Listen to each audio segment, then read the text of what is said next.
bienvenue à notre chaîne Lightling Vision. Je suis en studio avec Mother. Bonjour. Mother. Mother, vous nous avez déjà parlé dans la vidéo précédente de l'âme et qu'est-ce que l'âme. Donc, aujourd'hui, vous allez continuer à ce sujet et vous allez nous parler vraiment du sens profond de la vie. Donc, qu'est-ce que notre âme veut en quelque sorte. Donc, merci de bien vouloir continuer à nous parler de notre âme. Donc, bonne écoute et merci.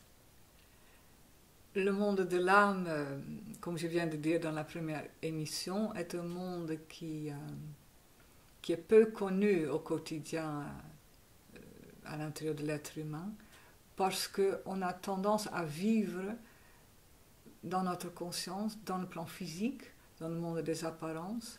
C'est ça ce qu'on voit, c'est ça ce qu'on touche, c'est avec ça qu'on travaille.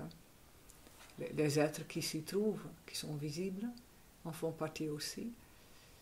Ça veut dire que nous sommes naturellement portés vers ce monde physique visible et on risque d'oublier qu'il y a un autre monde qui en fait donne son sens à cette existence physique. Ce qui veut dire que la majorité des individus oublient au bout d'un moment qu'il y a une âme ou qu'ils ont une âme. En tout cas, pendant leur existence diurne au quotidien. L'homme retourne à son âme chaque fois quand il s'endort. Ça veut dire que l'âme existe dans notre vie. Elle est vivante, elle est présente, c'est une réalité tout à fait réelle. Mais pas pour l'homme qui marche avec des yeux ouverts dans la vie physique matérielle. À ce moment-là, l'homme se concentre sur ce qui est visible, sur cette réalité tangible, et il ne pense pas, il n'est pas conscient de cette autre réalité qui en fait est derrière et qui donne un sens à cette existence terrestre. Sauf au moment qu'il s'endort, là, il perd conscience de la réalité physique, il ferme les yeux, même si son corps est encore visiblement là, lui-même, et là je parle déjà de l'âme, il se retire de ce corps pour se plonger un moment dans un autre monde, dont il n'est pas conscient.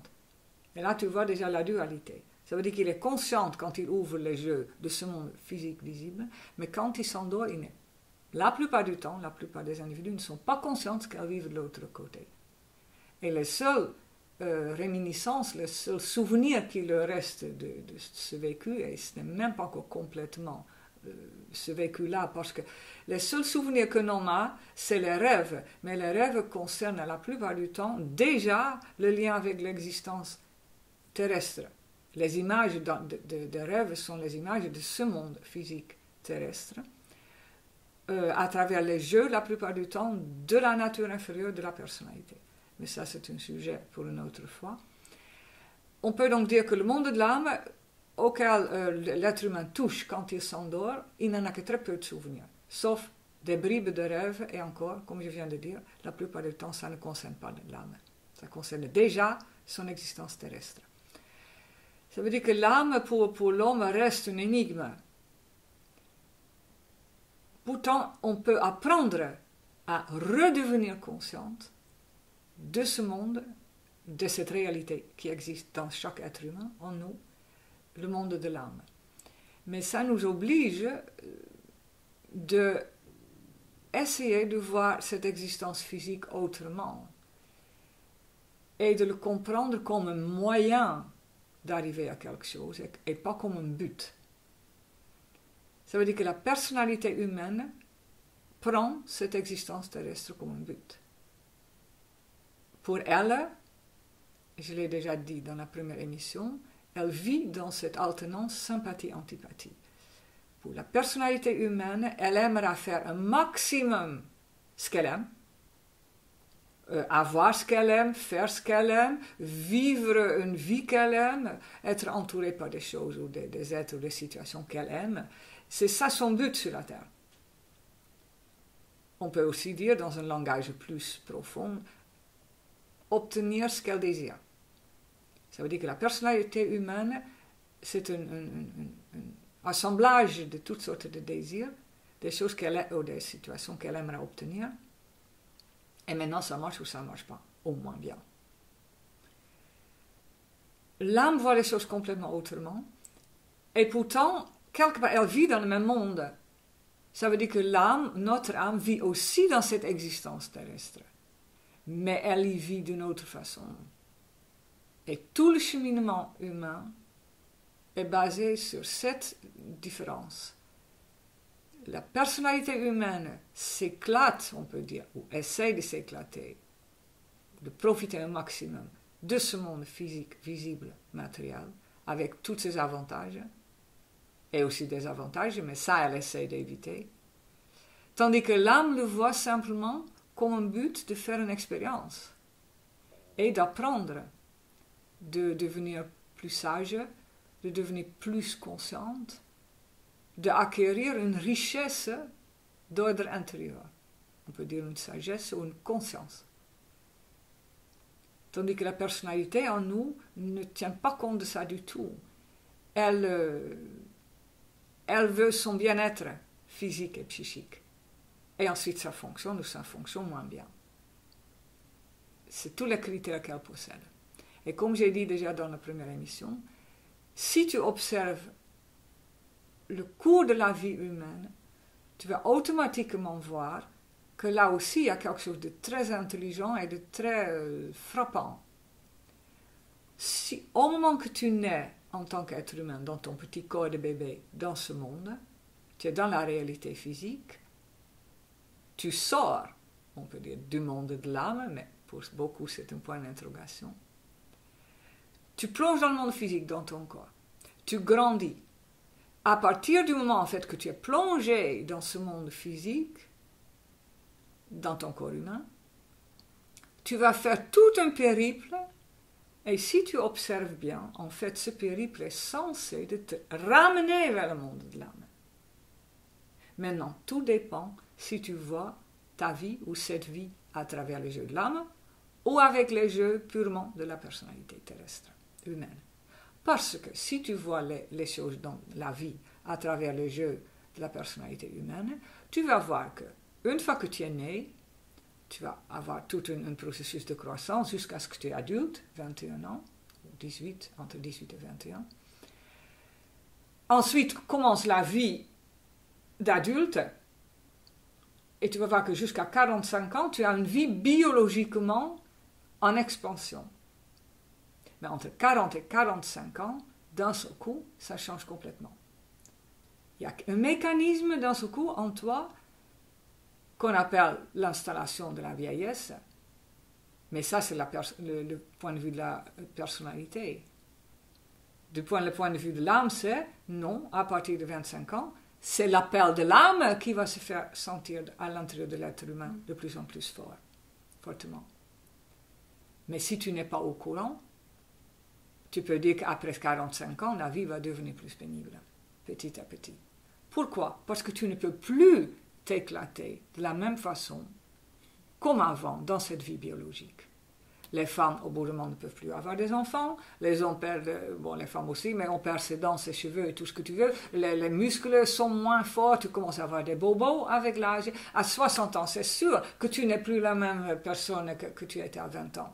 Ça veut dire que si tu observes la vie terrestre humaine de l'extérieur, déjà, tu vois naturellement tout un cheminement qui nous amène en dehors de ce monde.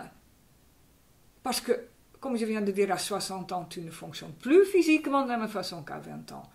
Ça montre que soit il y a une intelligence derrière ce monde qui est un peu étrange et qui dit, bon voilà, c'est chouette de pouvoir être à plein tube dans ce monde terrestre, biologiquement, physiquement, travailler, manger, boire, être costaud, pouvoir même passer des nuits blanches, boire tout ce que tu veux, le lendemain tu te réveilles et tu es encore bien en forme, mais après 50 ans, ce n'est plus le cas, et après, quand tu as 60 ans, encore moins, ainsi de suite.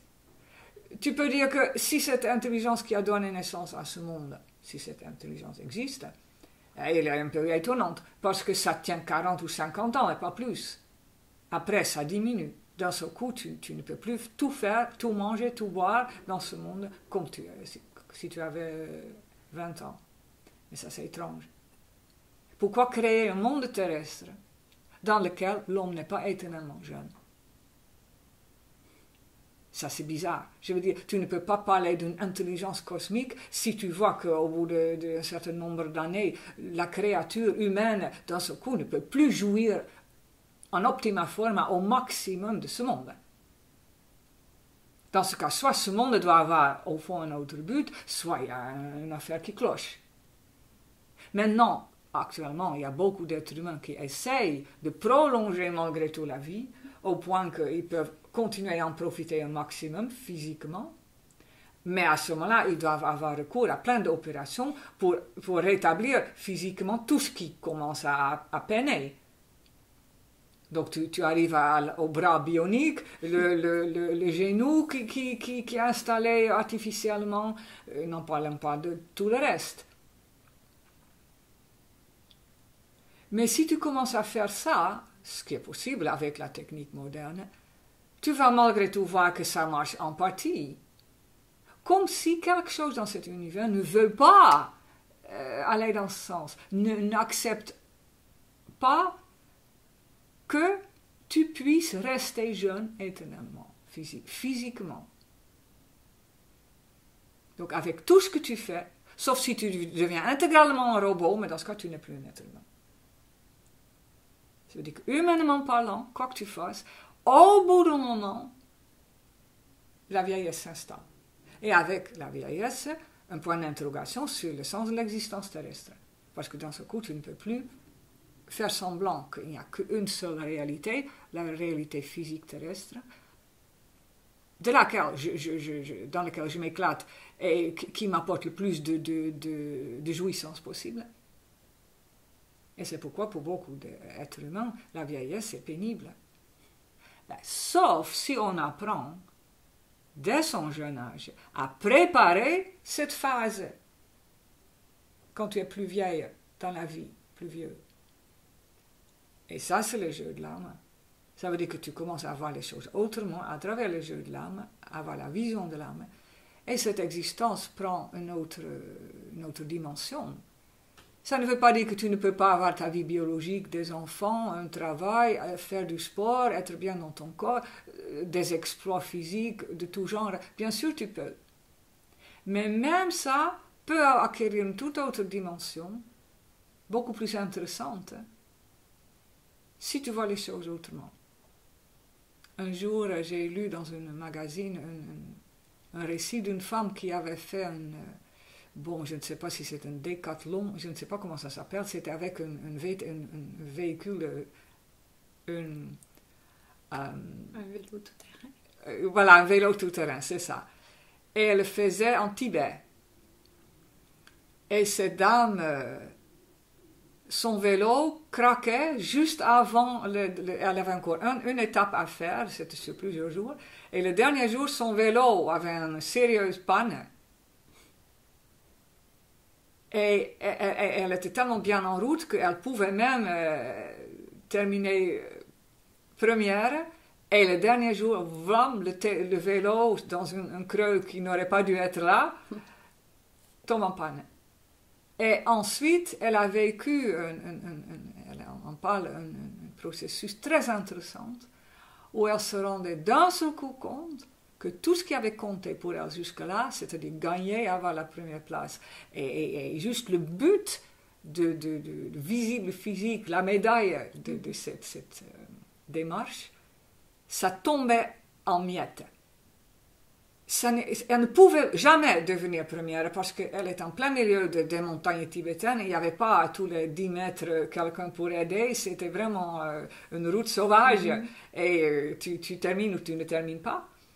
Sans aide entre deux points de chute. Elle a marché des heures pour arriver. Et c'est un long pèlerinage d'introspection. Et quand elle est finalement arrivée, elle avait gagné beaucoup plus que la médaille. Parce qu'elle se rendait d'un seul coup compte que le sens derrière tout ce qu'elle faisait, tout ce qu'elle avait vécu pendant des années jusqu'à maintenant, prenait un tout autre sens. Elle a dit, j'ai traversé cette ligne finalement en perdante. Elle a dit, mais je ne vivais pas du tout comme ça. Elle dit, parce que quelque chose en moi avait d'un seul coup compris quel était le vrai sens. Et ensuite, elle en parle.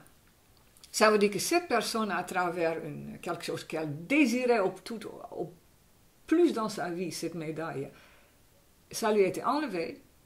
Et d'un seul coup, elle était obligée soit d'être complètement perdue et à jamais guérir de cette perte, ou bien, parce que c'était quelque chose qu'elle faisait une fois dans sa vie, elle était encore en forme, peut-être elle avait quarantaine, je ne sais pas, mais elle était en forme.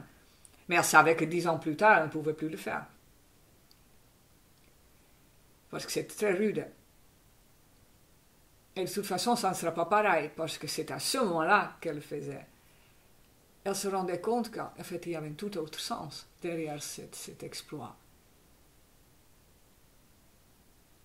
Bon, quel était le sens pour elle pour l'instant, je laisse de côté, mais elle voulait dire, une dimension s'est ouverte pour elle qui a jamais changé la façon dont elle faisait, même ce sport, et qui enrichissait sa vie d'une manière inouïe. Elle n'aurait jamais voulu le manquer. Mais ça montre déjà que cette dimension de l'âme, cette dimension autre derrière les expériences dans la vie existe. Mais la plupart du temps, on est amené à ça à travers des traumatismes forts dans la vie, des pertes, des échecs, des choses qui nous sont enlevées ou qui ne marchent pas, des profondes frustrations. Ce que les mystiques font par un autre biais. Mais on n'a pas tous la structure du mystique. Et pourtant, vivre notre vie au quotidien et toutes les choses qui sont difficiles là-dedans de notre façon peut nous emmener justement dans ce monde de l'âme et nous donner un aperçu de cette autre réalité qui en fait finit par nous donner une richesse et nous comble bien plus que la pure existence terrestre, qui nous aide, comme je viens de dire déjà, qui nous est enlevée de toute façon parce qu'en vieillissant, on perd de plus en plus cette possibilité de nous plonger pleinement dans cette existence biologique ou de n'en jouir autant que quand on est jeune. Donc ce que la vie habituelle, normale, montre au fil de la vie, que quelque chose va nous quitter automatiquement, on peut prendre le devant en nous penchant sur le sens de cette vie, de notre vécu, déjà plus tôt dans la vie. Et ce qui se prête le plus à ça, et j'en parlerai la prochaine fois, c'est les choses qui ne marchent pas dans notre vie. Donc nos pertes, nos échecs, nos frustrations, tout ce qui semble une épreuve ou dur dans notre vie, sont les meilleurs éléments, malheureusement je dirais presque, surtout au début, pour nous emmener vers la notion de l'âme. Et si on se sert de ces occasions qui sont, d'un point de vue humain, malheureuses, pour acquérir cette conscience de l'âme, elles ne sont plus du tout vécues comme des désastres ou des catastrophes. Tu vas le voir comme des alliés. Tes frustrations ou tes difficultés, tes épreuves deviennent des alliés pour aller vers la conscience de l'âme. Et je pense que là, tu es très proche du sens de la vie. Merci, Mother. Ouais, vous allez sûrement réaliser que quand Mother parle de l'âme, on voit très clairement que son but, c'est de justement nous faire réaliser, là ça me touche, que on oublie souvent que la vie est faut vraiment trouver le vrai sens de la vie, et c'est justement se tourner vers son âme. Donc, merci, et inscrivez-vous pour ne pas manquer la prochaine, et je vous revois très bientôt. Laissez-nous vos commentaires. Merci, à bientôt.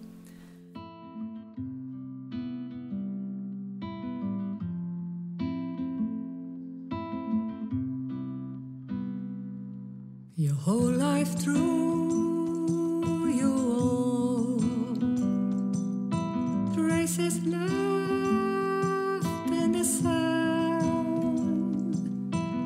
footprints marked out in virgin soil, peering eyes without guide, fearless, straight ahead, you're a solitary rider. Yes, you are a solitary rider on the track towards light.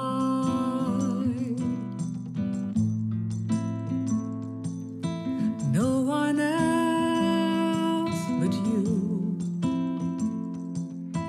knows the path that you are following through the sun and rain and wind,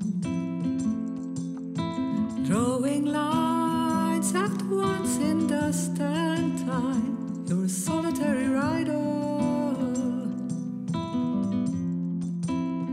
just a solitary rider. If one day you decide to take a look upon the other side, a world will open that is new, full of pathways still unknown to you. As a solitary rider, as a solitary rider.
Without guide, fearless, straight ahead, you're a solitary rider. And one day you'll disappear on the horizon. One fine day you'll disappear on the horizon. You'll disappear